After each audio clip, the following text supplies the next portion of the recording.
Masama bang mag-exercise ang Pangulo na nakabarong? Media Ano yun? na meron siyang malubhang karamdaman. Gate ng Pangulo matapos daw magkaroon ng So may nagsasabi na AI daw to. So yan, binivideohan ko, nanonood ako ng TV. At sa GTV noon. ko napanood yan. Sister company ng GMA News. GMA 7. And I challenge anyone who are saying that I am sick that they come and exercise with me. Wala siyang sakit.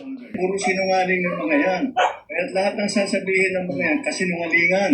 At huwag niyo nang paniwalaan kung sino man yung mga yun. Now you know who the liar. Alam ko marami namang matutuwang Pilipino dito. Ito sa TV ko pinanood, di ko ba pinabasa yung sa social media ng mga comment section. I'm sure. Trust me.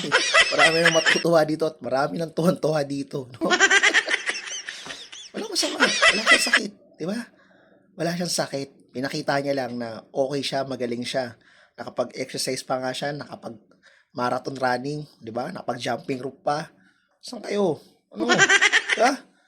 Pag may nagkasakit, pinapakalat nyo, may sakit siyang malala. Eh ngayon, magaling na siya, pinakita niya na okay na siya. So walang masama doon. Nakabaro nga lang, pero okay. Malakas siya. Di ba? Hirap sa ating mga Pilipino eh. Tigilan nyo na. Hirap sa ating mga Pinoy, ang dami yung nasasabi. Pag walang ginawa, walang ginawa. May ginawa, may masasabi pa rin. O sa inyo.